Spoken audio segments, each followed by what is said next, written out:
하나님 말씀은 시편 102편 17절에서 22절 말씀, 구약 876면에 있습니다. 제가 봉독해 드리겠습니다. 여호와께서 빈곤자의 기도를 돌아보시며 그들의 기도를 멸시하지 아니하셨도다. 이 일이 장래 세대를 위하여 기록되니니 창조함을 받은 백성이 여호와를 찬양하리로다. 여호와께서 그의 높은 성소에서 구워 보시며 하늘에서 땅을 살펴보셨으니 이는 갇힌 자의 탄식을 들으시며 주기로 정한 자를 해방하사 여호와의 이름을 시온에서 그 영예를 예루살렘에 선포하게 하려 하심이라. 그때 민족과 나라들이 함께 모여 여호와를 섬기리로다. 아멘.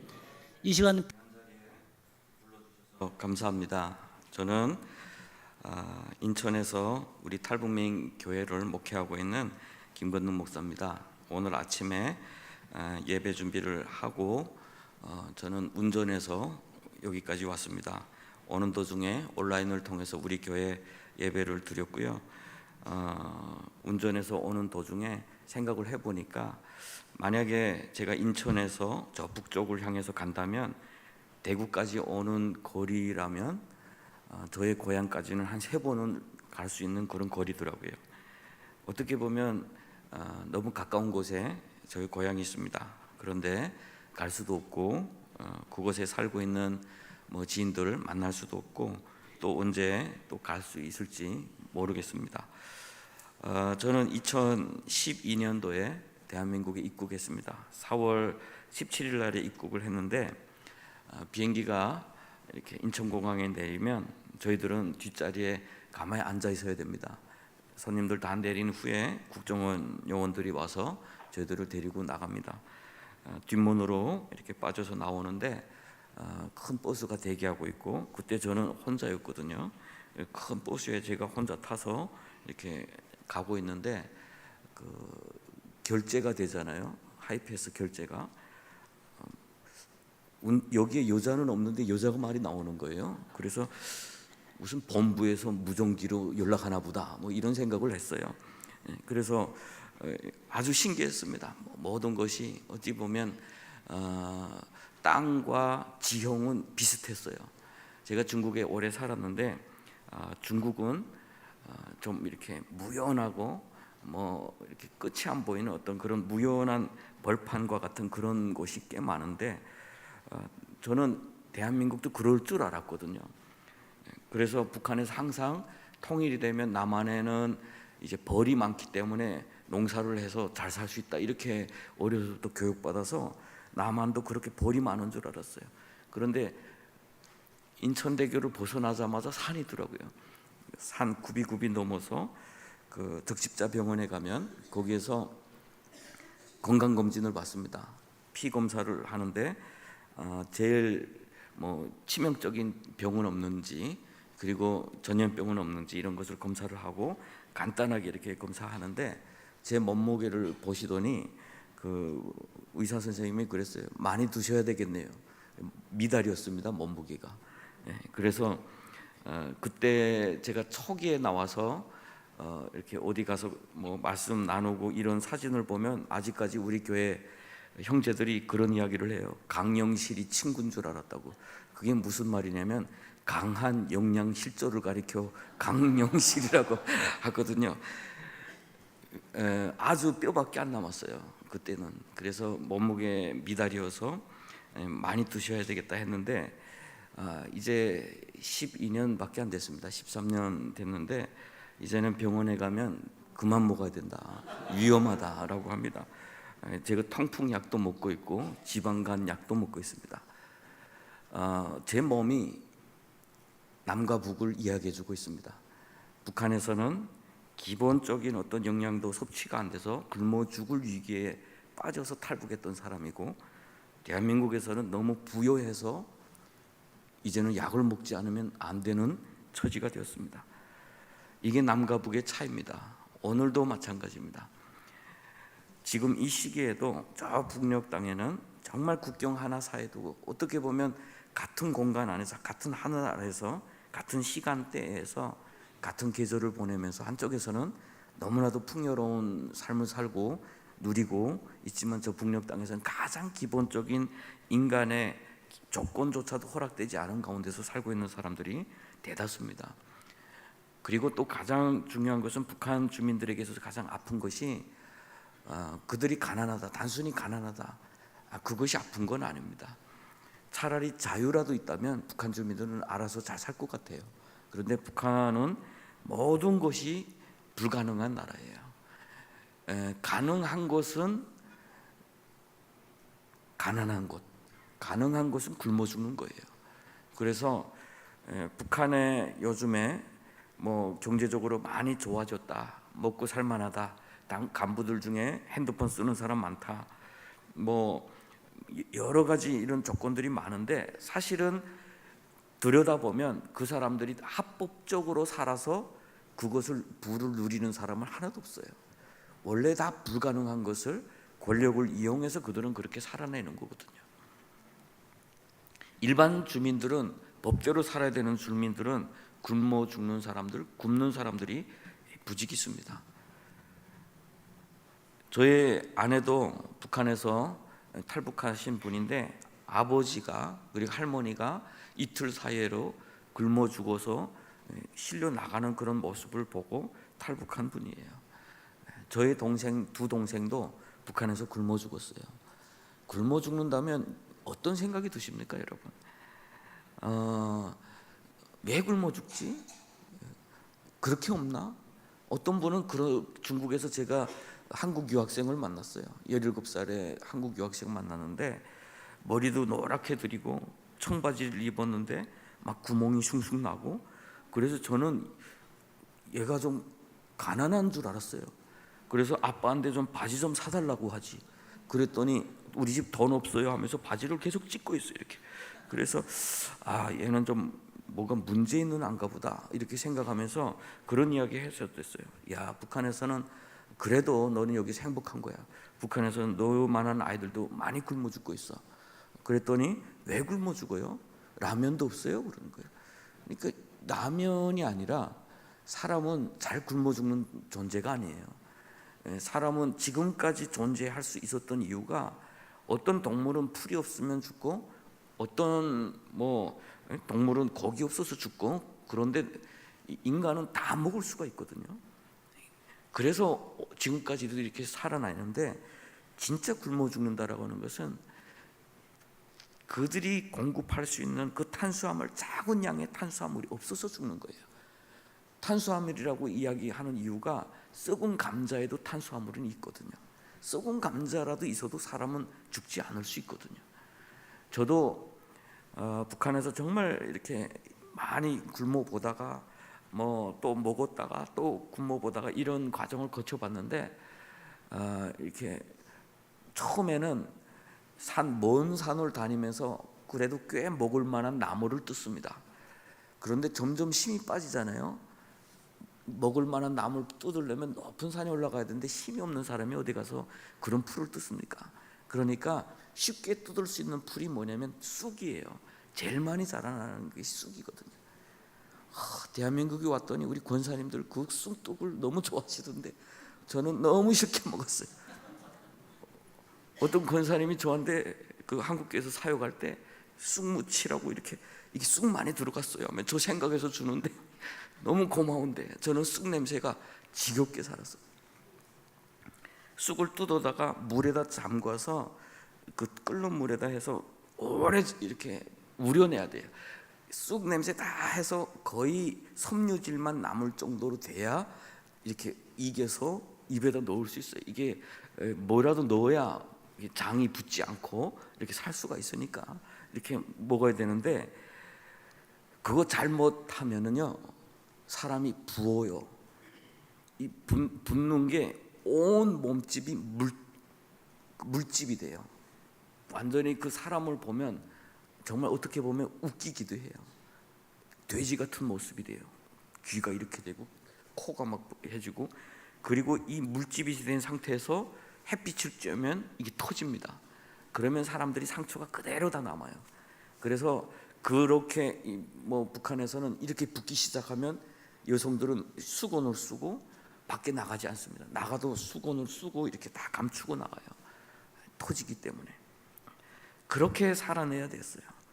그래도 좀 얼마 지나지 않으면 국가에서 뭔가 배급을 주지 않을까 이런 기대를 가지고 살다가 굶어 죽게 된 거죠. 차라리 그게 원래 없었다면, 차라리 너희들 알아서 먹고 살아, 내가 자유를 줄게 라고 했다면 그렇게 죽지도 않았어요.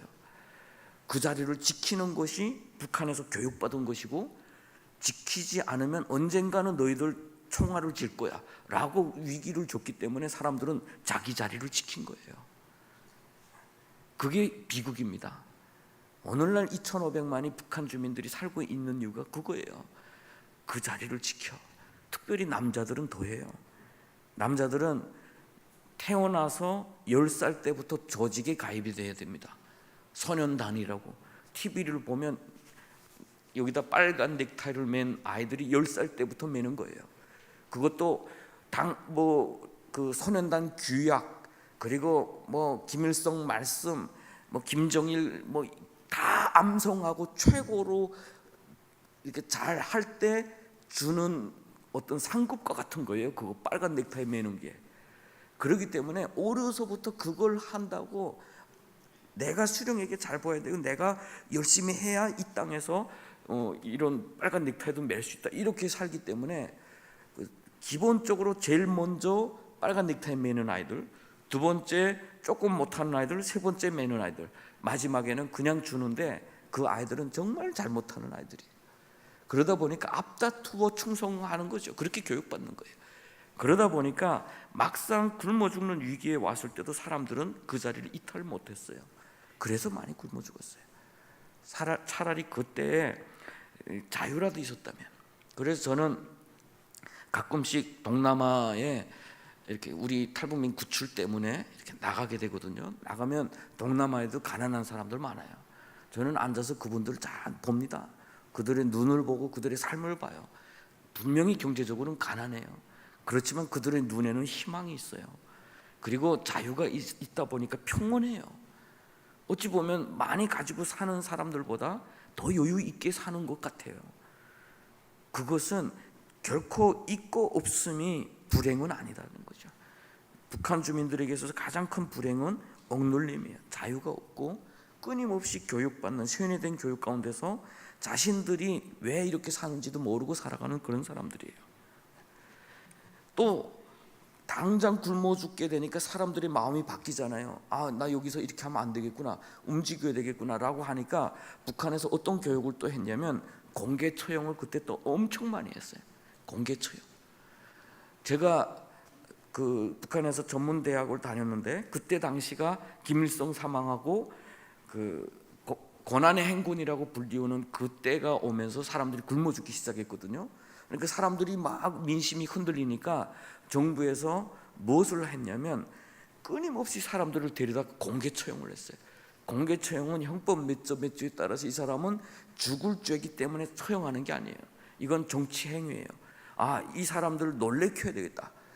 우리 속담에 그런 말 있죠. 닭을 잡아 원숭이 놀랜다, 이런 말이 있어요.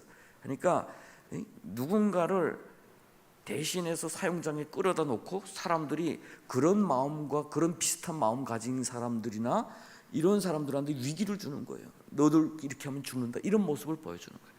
그래서 그 공개 처형할 때는 모든 사람이 다 끌려나가야 돼요. 학교 수업하다가 우리 수업은 1시 20분에 마칩니다.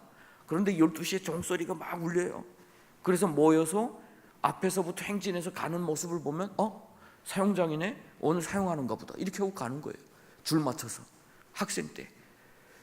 왜 12시에 그때 하냐면 그때 모든 그 밥 먹으라 중간에 쉬는 시간이기 때문에 그때는 모든 사람이 다 동원돼야 돼요. 집에서 놀고 있는 사람, 그리고 소학교 아이들까지도 다 나와야 됩니다.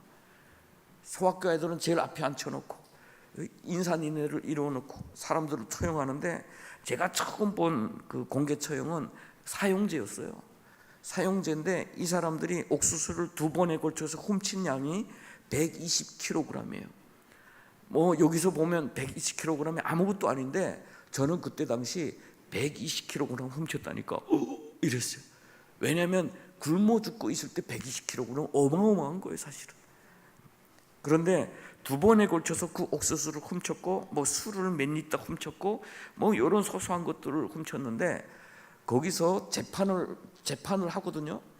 재판을 하는데 이 사람들이 어떻게 말하냐면 이것을 노동자들이 먹고 생산을 해야 되는데 노동자들을 먹지 못하게 했기 때문에 혁명과업 수행에 막대한 지장을 줬기 때문에 이 사람들이 혁명의 적이다 이렇게 되었어요.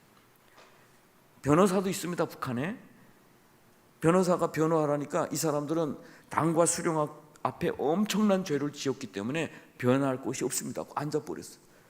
그러니까 마지막에 그 범죄자들한테 물어봤습니다. 피고인들한테 마지막 할 말이 있느냐. 그러니까 그 사람이 뭐라고 했냐면 마지막 한 번만 기회를 주신다면 새 사람이 되겠습니다. 저는 그게 제일 이해가 되지 않았어요. 왜냐하면 북한 사람이 치고 이 자리에 나왔으면 공개처형 자리인 건 몰랐을까? 저는 오랫동안 그게 이해가 되지 않았어요. 그런데 훗날에 알겠어요.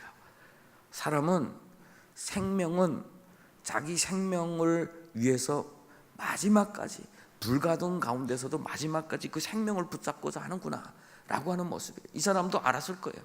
그렇지만 자기가 살아있는 생명 앞에 최선을 다한 모습이에요. 발버둥이에요. 살려주십시오.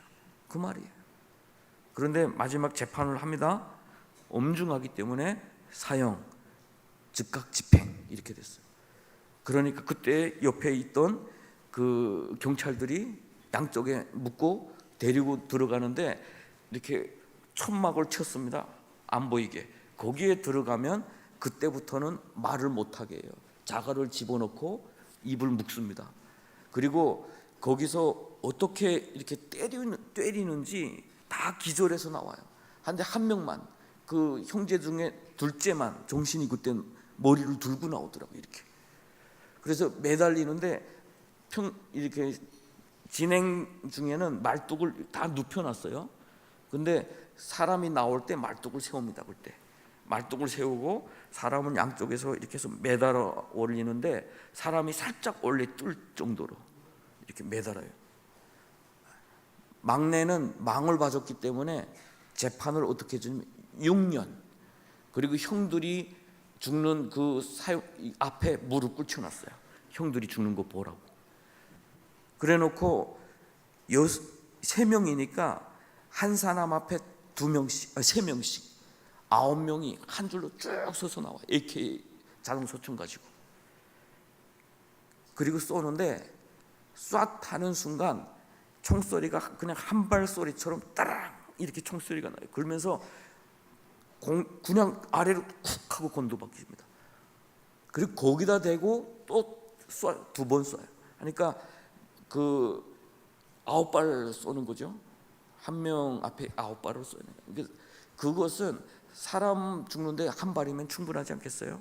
근데 왜 쏘고 또 쏘고 하냐면 그 공포를 주기 위해서 그래요. 사람들에게 최고의 공포를 주기 위해서. 유학생들 같은 경우는 저희들 다 이렇게 같이 서 있었는데 유학생들 같은 경우는 막 소리를 꽉 질러요. 막 토하고 그것 때문에 밥도 못 먹고 난리 칩니다. 근데 저는 그런 건 모르겠는데 이 인간이 죽어가는 모습 있죠. 확 땅에 머리부터 들이박히고 모래바닥에 거기에 총을 맞고 둘둘둘둘 실내서 차에다 집어 던져서 삽을 가지고 쭉 차가 나가는 모습 보니까 인간하고 동물의 차이가 뭐지? 인간하고 짐승의 차이가 뭐지? 그때 제일 느꼈던 게 그거예요. 인간이 과연 동물하고 차이가 없는 건가? 끝나고 나서 우리 오후 수업 때문에 모였는데 유학생들은 밥을 못 먹었다고 막 호소하는데 저 같은 경우는 그런 한참 생각했어요. 야, 저 사람들 저렇게 죽는 거 끝나는 건가? 인간의 생명이 저렇게 허무한 건가? 이런 생각이 든 거예요.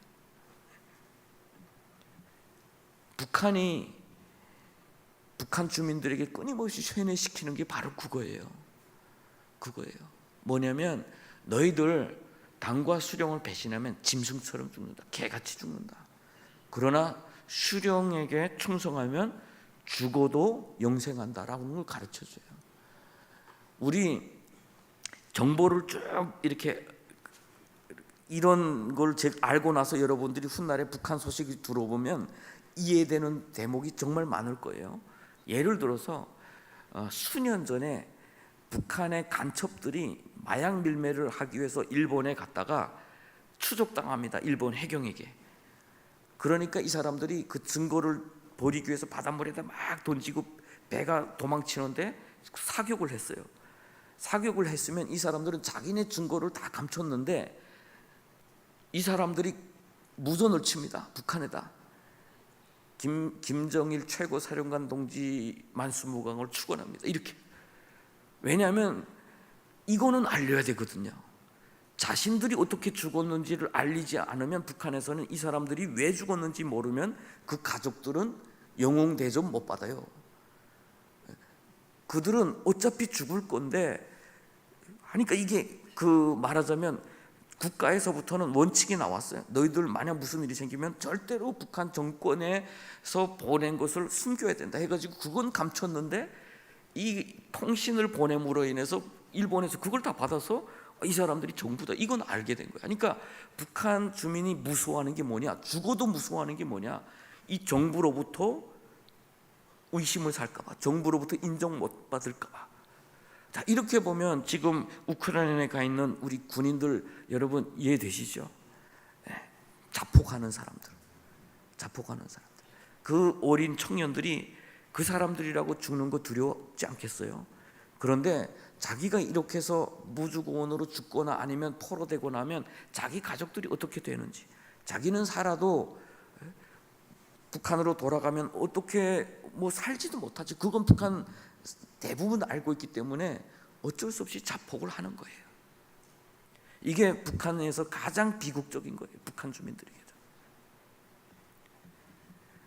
과거에 마르크스가 공산주의를 처음 만들 때 이런 이야기를 했어요. 종교는 아편이다. 그랬어요. 종교는 아편이다.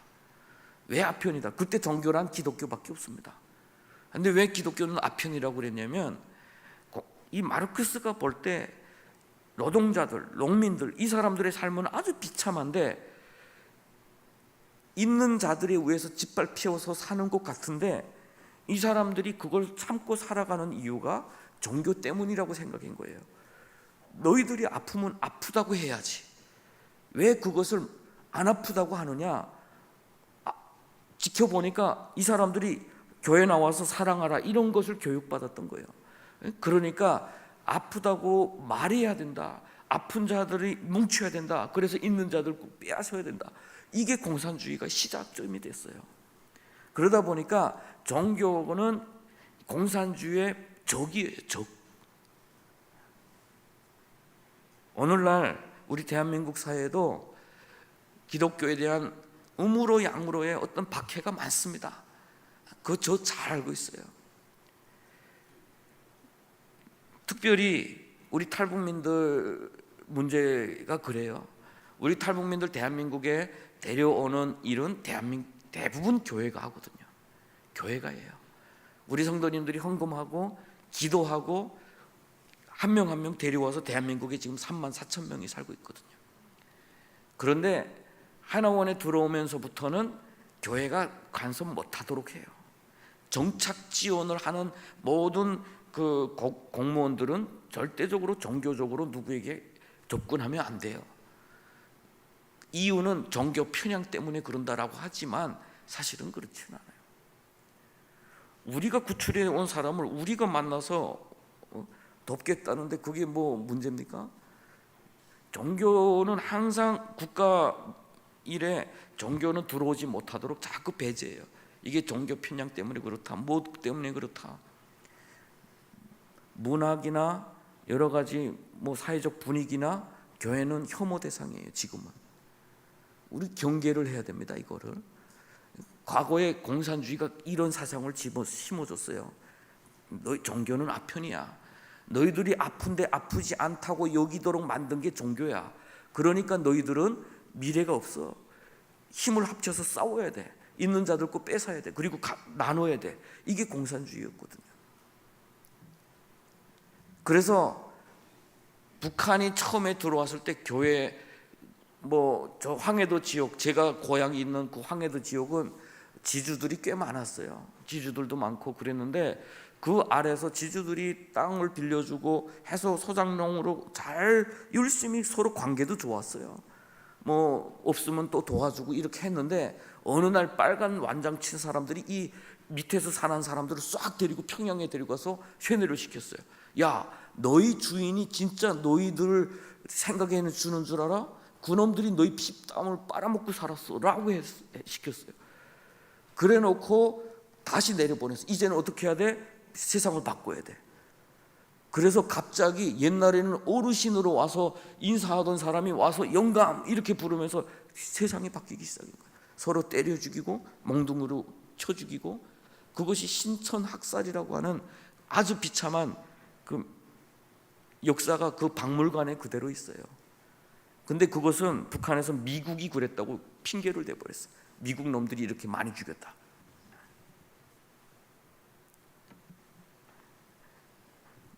공산주의라고 하는 것은 그렇게 인간을 오히려 그들이 마취를 시켰어요.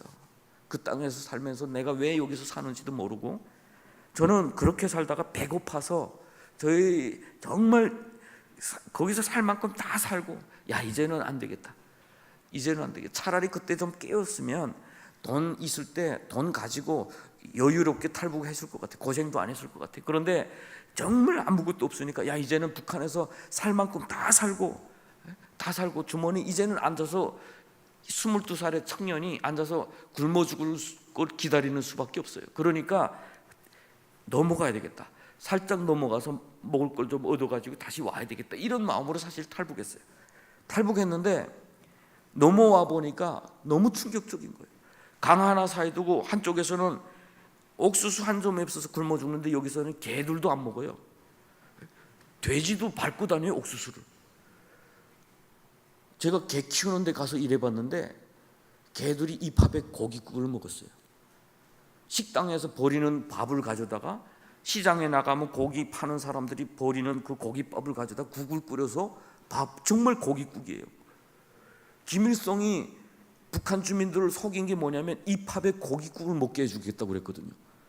그런데 김일성이 평생 이루지 못한 건 개들이 다 이루었어요. 중국에는. 충격이었어요. 왜 이렇게 살지? 뭐가 잘못됐지? 한 3개월 지나니까 아 우리가 속았구나 이게 깨달아졌어요.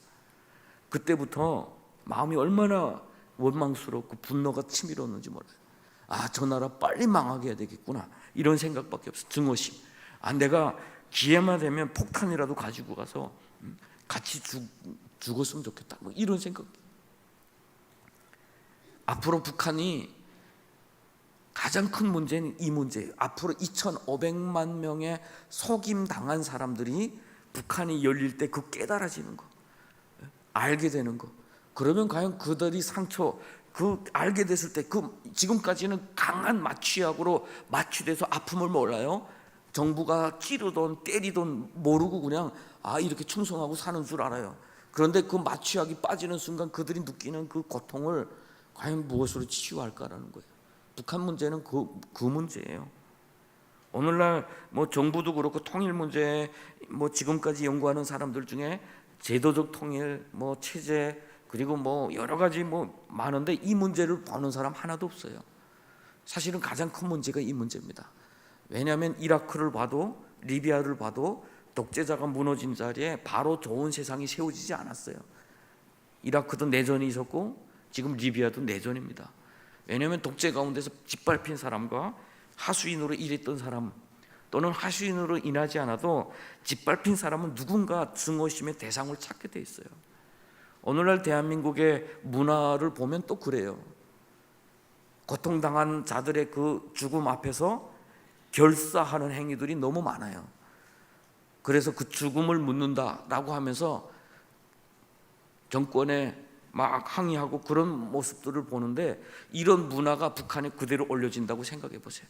북한에서 죽어간 수많은 사람들을 그 무덤 앞에서 결사된 그 사람들은 과연 어떤 사람들이 될까? 그렇게 중국에서 또 돌고 살다가 중국에서 제가 두 동생이 굶어 죽은 소식을 알게 됐어요. 저는 어떻게 하면 돈을 벌어서 그 가족들한테 돈을 빨리 보내서 가족들을 살려야지, 이 마음 가지고 열심히 정말 살았거든요. 산속에서 새벽부터 나가서 뭐 버섯도 따고 송이도 따고, 그래서 돈을 모아서 어떻게 하나 이제 가족들에게 보내주려고. 그런데 8월 어느 날에 저희 아버지가 또 탈북하셨어요. 탈북해서 우리가 있는 곳에 와서 사실은 첫 번째 말씀이 너 그 동생 죽었다 이렇게 이야기하는데, 우리 아버지 왔다고 해서 같이 이렇게 밥 풍성하게 차린 식탁 앞에 앉았어요. 앉았는데 저는 22살의 청년이 쪽팔린 줄도 모르고 울음을 주체하지 못했어요. 콧물 눈물 계속 우는데 나 왜 이러지? 나 왜 이러지? 나는 스스로 막 억제하고 싶은데 그 청년이 얼마나 부끄러움 많은 때잖아요. 그런데 이게 주체를 못 하겠는 거예요. 왜냐하면 북한에서 굶어 죽었다면 우리는 울지 않아요. 우리 탈북민 목사님 가운데 그런 목사님이 있어요.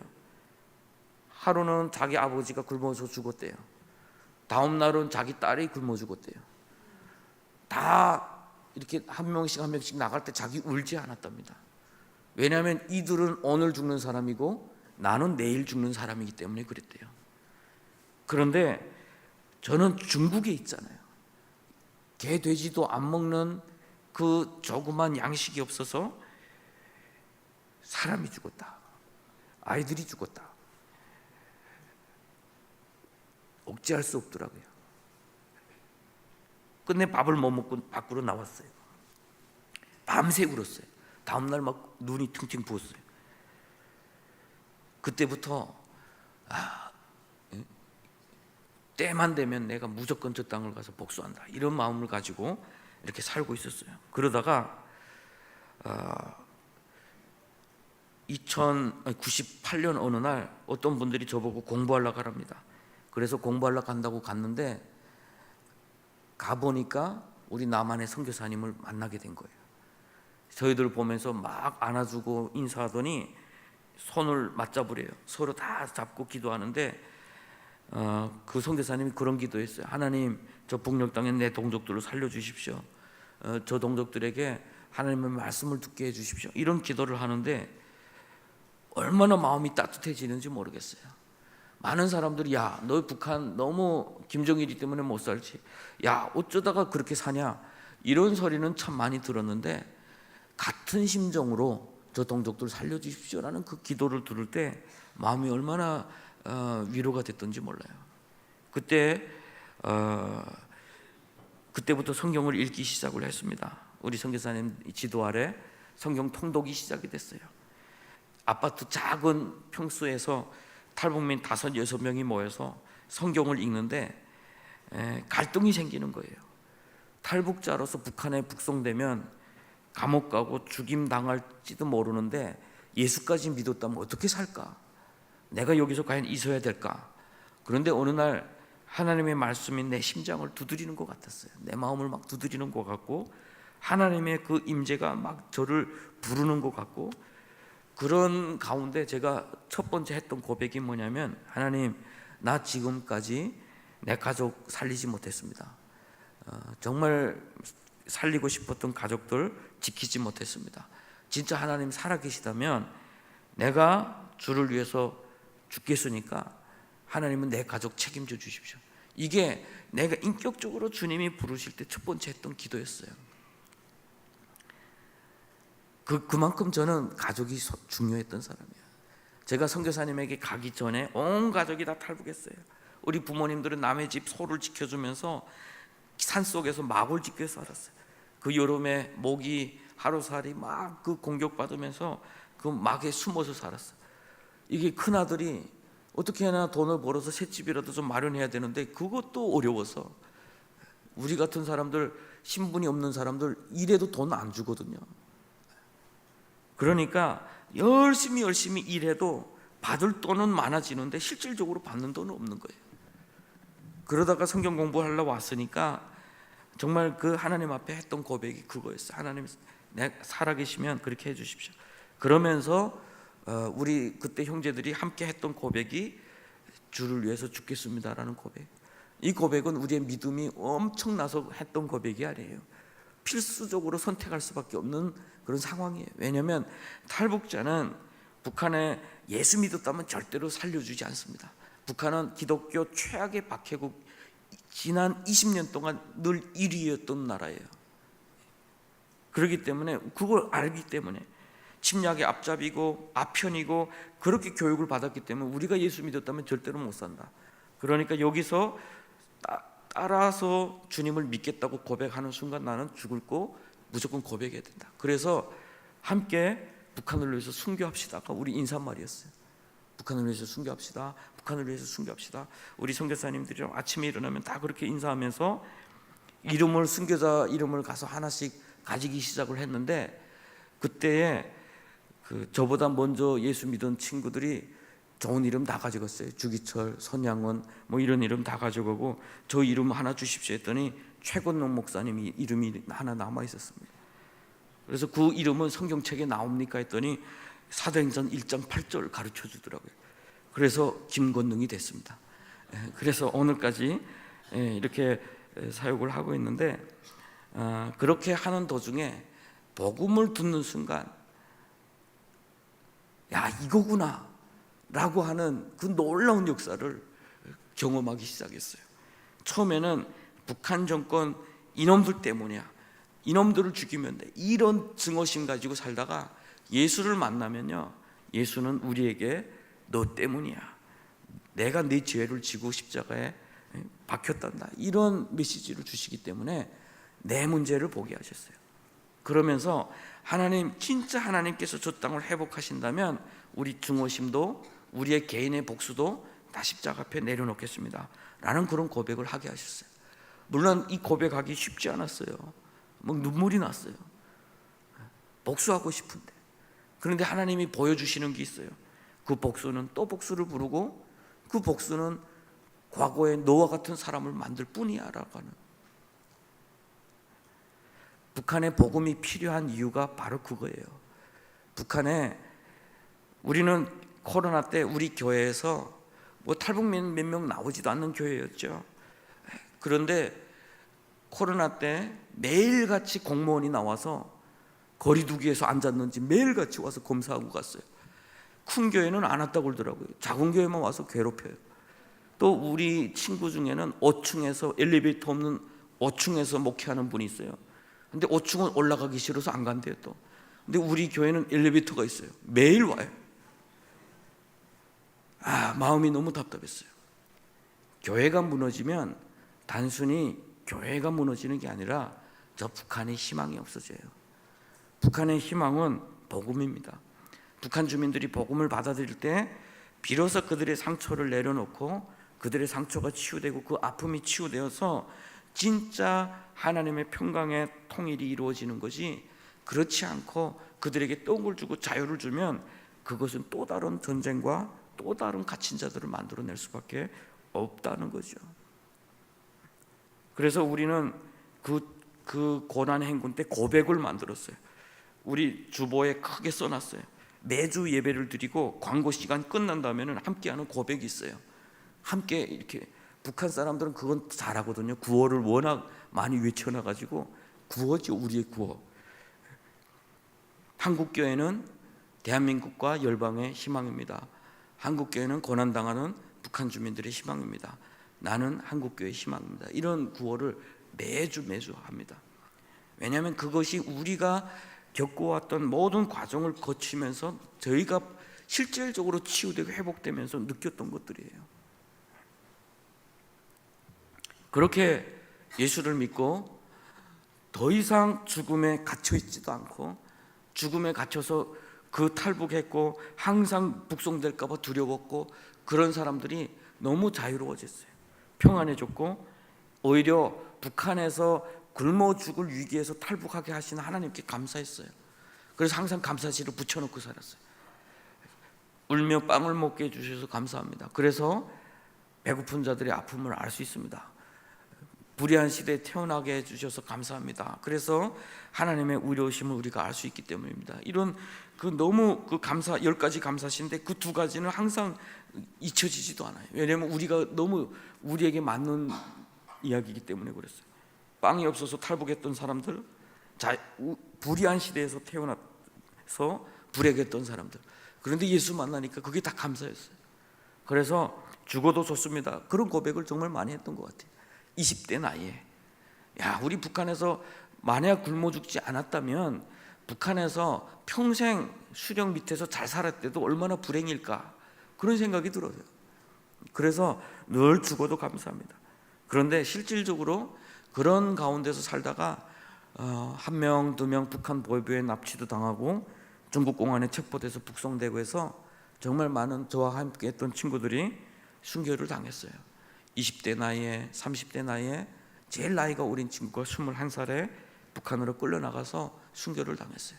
근데 순교를 당했는데 한결같이 생명을 위해서 사형장에 끌려나가는 사람이 살려주시면, 이런 고백을 했다고 그랬잖아요. 그런데 이 친구들은 오히려 너 나이가 너무 어리니까 보위부 조사하는 사람이 너 밥 먹으려 교회 갔다고만 말해. 그러면 내가 1년 안에 내가 너 나올 수 있도록 이렇게 서류를 만들어 줄게. 그런데 막상 재판할 때 이 나라 예수 믿어야 삽니다, 이 말 한마디 때문에 결국은 처형을 받는 친구들도 많았어요. 그만큼 복음은 우리를 바꿨어요. 북한은 하나님이 버려진 그런 땅이 아니에요. 지금도 하나님이 역사하시는 땅입니다. 복음의 씨앗은 지금도 뿌려지고 있어요. 순교의 피는 곧 복음의 씨앗이 됐어요. 왜냐하면 저는 제 친구들 함께 공부하면서도 몇몇 친구가 있었어요. 저 친구들을 하나님이 어떻게 쓰실까, 이런 기대도 했었어요. 그런데 이런 친구들이 일도 하기 전에 제일 먼저 북송이 된 거예요. 그래서 제가 하나님 앞에 물어봤어요. 하나님, 이 사람들 조금 놔두시면 이 사람 통해서 얼마나 많은 일을 하시겠습니까? 탈북민들 중국 땅에서 이렇게 떠도는 사람들에게 복음을 전하고 정말 하실 일들이 많은데 왜 먼저 데려가십니까? 이런 기도도 했었어요. 그런데 먼 훗날에 하나님이 저한테 주신 마음이 뭐냐면, 우상에게도 목숨을 바치는 저 북한 땅에 복음이 진리가 되기 위해서 피 뿌리지 않으면 저들이 과연 진리라고 믿겠느냐라고 하는 거예요. 제가 훗날에 감옥에 또 들어가게 됩니다. 중국에 강제 북송도 한번 당했고, 시간상 다 말씀드리지 못하지만 탈북민들이 겪는 고통들은 대부분 많이 겪어봤어요. 그런데 감옥에 끌려갔을 때 북한의 당간부 출신의 그 간부가 감옥에 들어와 있었어요. 이 사람들은 마약 밀매로 들어온 사람이에요. 북한의 그 김정일이 비자금 때문에 중국에 내다가 마약을 팔다가 잡힌 사람들이거든요. 만약 한국 사람들이 그 정도의 그 양을 가져다 팔았으면은 무조건 총살이에요. 전 세계 어느 나라 국적도 관계없이 중국은 무조건 총살이에요. 근데 북한 사람은 총살 안 해요. 왜냐하면 이것을 북한 정부 거다라고 하는 것을 중국은 다 알고 있기 때문에 그래요.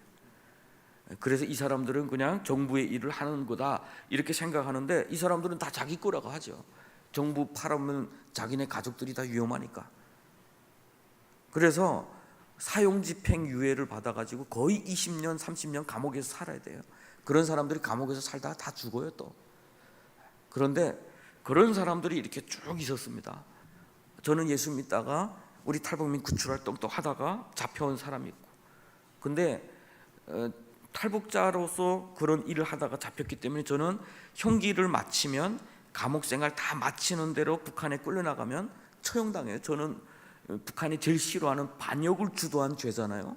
탈북민들을 막 이렇게 구출해서 남한에 보낸 일, 그리고 예수를 막 전한 일, 이것이 다 그 판결문에 기록되어 있다 보니까 북한에 나가면 저는 살 수가 없어요. 그러니까 그 감옥에 있던 탈북민들이 저한테, 야, 쟤는 얼마 안 있으면 이제 형기가 다 마무리됐으니까 북한에 나가면 죽겠구나 이렇게 말했는데, 당간부 출신이 옆에서 그런 말을 하더래요. 야, 저런 사람들은 죽는 거 무서워 안 해. 그들이 그 소리를 누군가 나한테 와서 해주는데 갑자기 제가 조금 부끄러워지더라고요. 이게 처음에는 죽어도 좋습니다라고 일했는데 감옥에서 10년 살았거든요. 26살에 감옥 갔다가 한 36살까지 살았어요. 그렇게 살다 보니까 살고 싶어지더라고요. 야, 이거 청년 때 나 이거 이렇게 죽어가는 거. 한데 저의 씨름은 뭐냐면 그럼에도 불구하고 이 생각을 접는 거예요. 왜냐하면 이제 어느 날 갑자기 북한으로 송환될 때 내가 너무 살고 싶은 마음이 간절해지면 수세 차고 족쇄를 차고 사형장에 끌려가는 것처럼 저를 끌고 나가거든요. 그러면 제 마음이 무너질까 봐 항상 나는 가야 돼, 북한에 가야 돼, 이런 마음을 가지고 이렇게 살면서 막 이 씨름을 많이 했어요, 사실. 근데 당 간부 출신의 그 사람이 했던 이야기를 들으면서 느꼈던 게 뭐냐면 순교자의 피는 결코 헛되지 않구나. 북한에 뿌려진 순교자의 피가 보위부나 당 간부들의 입을 통해서 북한 사람들이 이미 기독교를 우리가 생각하는 것보다 더 고상하게 봐요. 더 고상하게 본다니까. 앞으로 저는 그런 기대를 해요. 어느 날 하나님께서 저 북한을 여실 때 그들이 생각하는 기독교는 아마도 우상이 무너진 자리에 영원하신 하나님을 섬기는 그런 민족이 될 그 뿌리가 지금 박히고 있다라고 하는 거예요. 저는 그래서 하나님께서 하시는 이, 비록 제 개인적으로 이 친구들 한 명 한 명 북송되는 사람들 보면 아파요, 사실은. 뭐 누구 하나 순교자가 분화비처럼 죽고 뭐 그따구로 뛰어들어간 사람은 없거든요. 다 자기 맡은 바 이룰 최선을 다하고 자기 삶을 계속해서 살아가기 위해서 최선을 다했던 사람들이. 그렇지만 딱 때가 되었을 때 나는 크리스천입니다라는 고백을 함으로 인해서 결국은 하나님의 부르심을 받았던 사람들이. 아픈 사람들이, 아픈 사람들. 어떤 사람은 저하고 같이 감옥까지 갔던 사람은 자기 자녀들이 자기 때문에 우리 같은 일을 했거든요. 그러니까 탈북민들을 한국에 보내던 이런 북한에서 제일 싫어하는 죄를 지었기 때문에 예수를 또 증거하던 리더로서 역할을 했기 때문에 북한에 나가면 우리만 죽는 게 아니라 그 자녀들이 있죠. 자녀들이 엄청난 피해를 봐요. 연좌제이기 때문에. 엄중하면 같이 정치범수행소에 가거나 아니면 아무런 상관없다 해도 이 사람들의 그 뒷꼬리 붙는다고 그래요. 북한에서는 꼬리 붙는다. 반역자 자녀가 되는 거예요. 낙인이 찍히는 거예요. 그러면 이 딸은 시집 갔다가 쫓겨날 가능성이 많은 그런 사람이 되고, 딸이 낳은 자녀나 아들이 막 정말 뭐 토대 나쁜 사람들끼리 결혼해서 자녀를 낳으면 그 자녀들도 한 번도 본 적 없는 할아버지를 원망하거든요. 뭐 우리는 도대체 왜 이런 거야? 정권으로부터 계속해서 탄압을 받기 때문에 그러거든요. 그거 누구보다 잘 알기 때문에 이분은 북송되기 전에 독약 좀 얻어줄 수 있느냐 나한테 물어본 적이 있었어요. 가다가 자기가 먹고 죽었으면 좋겠다. 그런 갈등까지 했던 분도 있었어요. 그런데 이렇게 피 흘리도록 하신 하나님 때문에 저는 오히려 북한은 희망이 있다고 저는 생각을 합니다. 저는 10년이라는 세월을 감옥에서 보내고 2011년 12월 20일이 형기가 만기예요. 12월 18일이 마지막 주일이었습니다. 혼자서 성경책을 펴놓고 마지막 성경 예배를 혼자서 드리고 있는데 중국 경찰이 저보고 나오라고 해서 나갔더니 수세를 묶는 거, 옷을 먼저 홀딱 벗기고 뭐 다 검사해. 입 안에 귀 안에 뭘 감췄는지, 그리고 옷을 다시 입히면서 수세와 족쇄를 묶었어요. 왜 그러냐 했더니 너는 북한에 나가면 죽는 사람이 아니냐. 그래서 네가 이 남은 시간에 자살하거나 도망치거나 하면 자기네가 책임져야 되니까 이해해달라는 거예요. 그래서 손발을 묶어놓은 상태로 밤새 뒀다가 그 19일 날 새벽에 저를 차에다 태우고 북한으로 나가는 차에 실어서 국경 도시로 향했던 거예요. 장춘이라는 곳에서 감옥 생활을 했는데, 그래서 북중 국경 도시 도문까지 도착했어요. 그런데 하나님께서 그때 놀라운 기적을 그때부터 보여주시기 시작했어요. 우리가 다 아는 사건이 일어나죠. 2011년 12월 19일 날 김정일이 사망했다고 북한에서 첫 선포를 하게 됩니다. 그러면서 국경이 닫히게 되고 저는 더 이상 북한에 나갈 수 없고, 그리고 10년 전에 저를 체포했던 사람이 나서서 저를 또 적극적으로 도와줬어요. 그래서 북한으로 송환되지 않고 3개월이라는 시간 동안 또 조사를 더 받고 중국에서 국적 불명자로 석방이 되게 돼요. 그러니까 우리 한국 정부에서 또 나서서 여권도 보내주시고 막 이렇게 도와주셔서 결국에는 2012년 4월 17일 날 아시아나항공 정부에서 마련해준 제일 뒷자리에 타고 영상 안에서 나오고 중국 경찰들이 나오고 다 저를 발해주고 비행기에 탔습니다. 아시아나항공을 탔는데 비행기가 쭉 떠날 때 제가 공항을 바라보고 있을 때 하나님께서 저한테 주셨던 감동이 뭐냐면 내가 한다라는 감동이에요. 하나님께서 하신다, 내가 하겠다라고. 저는 23살에 주님을 만나고 저의 친구들이 한 명 한 명 북송되고 또 순교당할 때마다 했던 고백이 있어요. 또 우리 탈북민들 한국 보내다가 도중에 체포됐을 때 울부짖으면서 하나님 앞에 했던 기도가 언제까지입니까? 언제까지 저렇게 죽어가야 됩니까? 그렇게 외쳤어요. 차라리 하나님의 때가 아직 차지 않았다면 하나님은 하지 마시고 내가 하는 길을 좀 막지 말아주세요. 나라도 내 민족 살려보겠습니다. 이렇게 고백했던 사람이에요. 그런데 그날 그 놀라운 역사, 도무지 우리 상상으로서는 상상할 수 없는 놀라운 역사를 하나님께서 이루셔 가는 것을 보면서 하나님이 저한테 확실한 응답을 주시죠. 내가 한다라고 하는. 저는 남북관계가 지금 점점 더 열악해지고 북한은 통일 자체를 이제는 거부했습니다. 남한도 곳곳에서 통일을 싫어하고 있어요. 북한에 발맞춰서 북한 김정은이가 작년 1월 15일 날 이제는 남한은 적대국이다, 통일 원하지 않는다 라고 하면서 남한의 많은 분들이 통일을 원치 않는다고 따라서 이야기하고 있습니다. 진짜 나라를 위한 거 맞습니까? 진짜 민족을 위한 게 맞습니까? 통일이라고 하는 그 밥그릇 하나 때문에 통일을 거부하는 것은 과연 하나님의 믿는 사람들로서 선택해야 될 것이 맞습니까? 우리 주님께서 예루살렘과 온 유대와 사마리아와 땅끝까지 가서 내 증인이 되라라고 말씀하셨는데 과연 우리는 왜 국경을 닫으려고 하죠? 왜 많은 사람들이 점점 크리스천이라고 고백하면서도 통일은 안 된다라고 하죠? 하나님의 마음으로 북한을 바라보면 통일이 될 수밖에 없습니다. 저렇게 오래 두실 수가 없습니다. 그리고 남한도 저 땅을 열어야 남한이 삽니다. 이렇게 자유로운 땅에서 더 많은 것을 가지려고 발버둥치고 그렇게 많은 자유를 누리면서도 방황과 방탕으로 가고 있고 그렇게 사는 게 맞습니까? 북한에 가보면 우리 남한 사람들 두 가지를 회개할 거예요.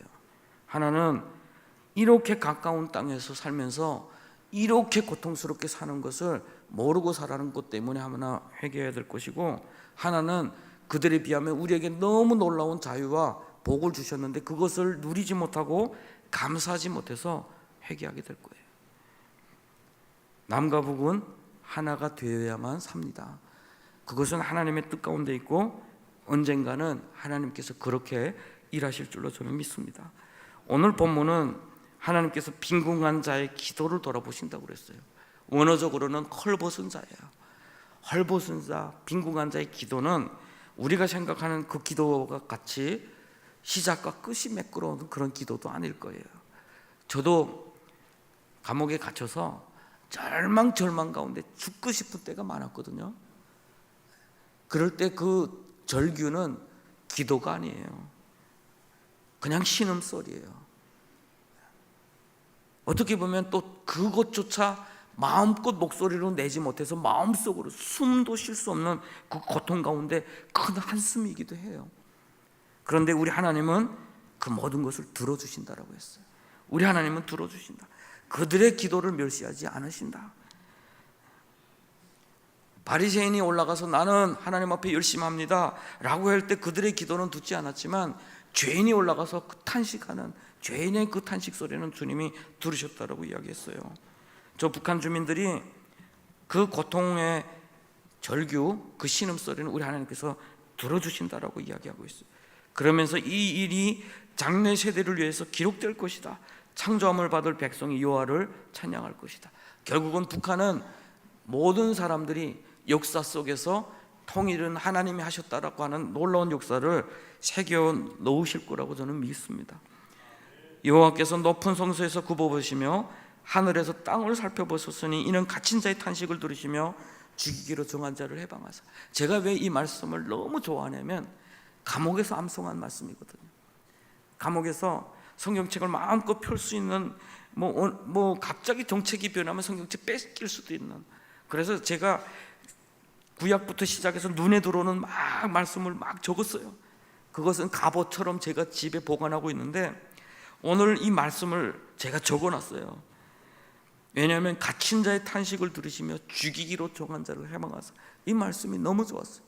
갇힌 자의 탄식, 나의 탄식이기도 하지만 우리 북한 주민들의 탄식이에요. 죽이기로 정한 자, 나이기도 하지만 우리 북한 주민들이에요. 그런데 하나님께서 이들을 해방하실 때 우리 하나님의 이름을 희원해서 그 영예를 예루살렘에서 선포하게 하려 하심이라. 결국은 하나님이 영광 받으실 그때에 곧 하나님이 일하실 때다. 그때는 뭐겠습니까? 우리 한국교회가 준비될 때가 곧 하나님이 북한을 여실 때다라는 소리예요. 오늘 열어주신다면 저 북한에 뛰어들어가는 사람들은 부동산 업자들, 각종 퇴폐업자들, 저 땅에 들어가서 뭐 한몫 챙기려고 하는 사람들, 이단들 아니겠습니까? 그런데 한국교회가 준비되고 열방의 교회들이 준비가 되면 하나님께서 저 땅을 여셔서 이 땅을 연 분이 하나님이신 것을 선포하는 그 날이 곧 하나님의 때다라고 하는 거죠. 저는 그 때가 다가오고 있다고 믿고 있습니다. 왜냐하면 저는 미국에도 가봤고 유럽에도 가봤고, 그리고 저희 동역자들 가운데는 뭐 브라질이나 이런 통일 사역하시는 분들이 갔다 와서 하는 이야기를 들어보면 너무 놀랐다는 거예요. 너무 놀랐다. 세계 기독교 박해국 1위라고 하는 그 통계 하나만 보고 세계 많은 크리스천들이 북한 선교사로 자원하는 사람들이 많이 일어나고 있어요. 작년에는 제가 일본도 다녀왔어요. 1박 2일 일본에서 북한 선교학교를 했습니다. 그들이 북한을 위해서 기도했어요. 자신들이 과거에 했던 만행을 회개하면서 자신들 때문이다라고 회개하면서 북한 선교 앞으로 하나님께서 여시면 자기네가 앞으로 가서 교회를 세우고 싶다 이런 걸 하면서 와서 해달라고 그래서 몇 주 동안 그 가서 북한 선교학교도 진행했어요. 하나님은 지금 일하고 계셔요. 제도를 보면 멀어지는 것 같지만 하나님의 일하시면 사람을 준비하는 데가 있거든요. 항상 애굽은 막강했고 이스라엘의 탄식선에는 점점 깊어졌을 때 하나님은 모세 한 명을 준비시키기 위해서 광야로 내보냈어요. 오늘날 그렇게 준비시키는 사람들이 열방 곳곳에서 지금 준비되고 있고 일어나고 있어요. 하나님이 탈북민들, 대한민국 교회가 그동안 90년대부터 대한민국이 그 IMF 시기에 내 동족들을 위해서 기도하면서 헌금해서 선교사를 파송했던 그 한국교회의 눈물과 그 기도의 열매가 오늘 대한민국의 34,000명의 탈북민들이고 200여 명의 탈북민 목회자 신학생들이에요. 그렇게 준비되고 있어요. 하나님의 손길을 보면 하나님의 일하심이 보여요. 제도는 중요하지 않습니다. 결국은 하나님께서 그때에 민족들과 나라들이 함께 모여 여호와를 섬길 것이다 라고 선포합니다. 저는 이 말씀이 이 한반도 땅에 이루어질 줄 믿습니다. 지금도 그 하나님의 역사는 이루어지고 있어요. 지금도 탈북에서 오는 그 자매들, 그 비참함, 지금 탈북은 북한에서 직접 탈북해서 대한민국으로 오는 사람들이 거의 없어요. 중국에 팔려가서 20년 동안 살아왔던 사람들이 지금 중국에 숨어 있다가 탈북하는 거예요. 왜냐하면 그들은 탈북하면서부터 인신매매로 팔려서 저 말도 통하지 않는 곳에 가서 한 번도 남한에 간다는 소식도 듣지 못했던 사람들이 많거든요. 중국 사람처럼 살면서 신분증 없고 자기 이름으로 계좌 하나 개설할 수 없고 신분증 하나만 없고 병원 가서 치료받을 수 없고 핸드폰 하나 개통할 수 없으니까 중국 사회에서는 이제는 그 모든 것 안면 인식으로 돼 있어서 그 무국적자 우리 탈북민들은 살아가기가 점점 어려워지고 있어요. 그러니까 탈북을 하는데 세상에 인신매매는 나쁜 게 맞죠? 세계 인도주의 기구와 인권 기구들에서 인신매매 벌어지는 나라에 막아달라 이렇게 요청도 해요. 중국에도 그렇게 요청합니다. 인신매매, 탈북자 인신매매를 중지하게 해달라. 그런데 놀라운 것 뭔지 아세요? 그 인신매매 때문에 그나마 그들이 생명을 유지할 수 있었다. 이게 비극이에요. 악이 더 큰 악을 보호해 준 셈이에요. 이게 이 세상입니다. 우리가 살아가는 세상. 우리는 이렇게 자유롭고 법적인 보호를 받는 것 같지만 사실은 우리가 만든 이 제도라는 이것이 얼마나 취약한지 몰라요. 탈북민이 인신매매로 끌려갈 때 무서워하는 게 뭔 줄 아세요? 중국 공안에 잡힐까 봐. 내가 인신매매로 팔려가지 않으면 빨리 팔려가서 그곳에서 돈이라도 벌어서 가족에게 보내지 않으면 우리 가족이 굶어 죽어요. 빨리 팔려가서 내가 팔려가서 그곳에서 판 돈 얼마라도 해서 브로커에게 보내주기로 하고 팔리는 사람들이 그렇게 많은 거예요. 그게 지금 북한 상황이에요. 그런데 요즘에는 그렇게 탈북조차 할 수가 없습니다. 첫 번째는 북한에서 러시아 전쟁에 참여하면서 식량이 많이 안정이 됐다. 두 번째로 처벌이 심해졌다. 이제는 탈북하다 잡히면 무조건 처형시키고는 나오지 못하는 감옥을 보냅니다. 당근과 채찍을 함께 들고 있어요. 김정은이는 주민들을 통제하기 위해서 곳곳에 아파트를 세우고 있어요. 아파트를 세우면서 주민들에게 집을 주기 위해서라고 하지만 사실은 그 아파트는 살기는 더 어려운 집이거든요.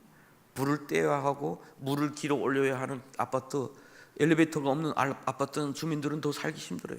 근데 왜 아파트를 지을까요? 사람 통제하기가 제일 쉬운 게 아파트예요.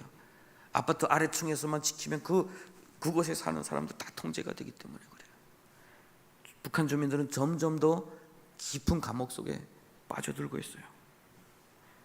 그렇지만 하나님께서 지금도 그들의 탄식 소리를 들으시고 우리 한국교회의 기도를 들으신 줄로 믿습니다. 저는 포기하지 않고 기도해 주셨으면 좋겠어요. 지금까지 그리웠습니다. 늘 저는 감사한 것이 우리 선교사님이 우리 대구 사람이에요. 경산분입니다. 저는 한국 표준말이 쌀 발음을 못하는 줄 알았어요. 살 사오라 그러고 자꾸 그래서 참 그분이 순교의 각오로 우리에게 왔을 때 우리에게 했던 고백이 있어요. 지금 대한민국은 IMF다. 그것 때문에 국민들 금 가지고 나라를 살리겠다고 하는데 교회는 헌금을 달러로 바꿔서 내가 가지고 왔다. 내가 국민으로서 양심의 가책이 돼서 하나님한테 물어봤더니 가라 그래야 이 나라 산다라는 그런 말씀을 주셔서 여기 왔다라고 고백할 때 제가 눈물을 흘렸어요. 우리 같이 공부하던 사람들 다 울었어요. 그렇구나.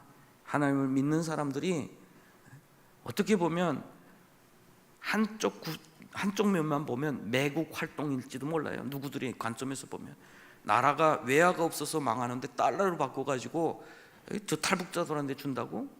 오늘날 그런 분들 많아요. 대한민국 탈북자들 받지 마라. 받지 마라.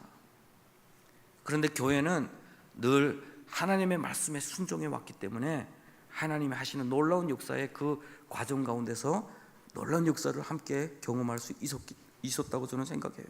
그래서 앞으로도 어떤 시대가 찾아와도 하나님의 말씀 앞에서 기도하고 포기하지 않는다면 우리 함께 하나님께서 이루실 놀라운 역사를 함께 경험하게 될 줄로 믿습니다.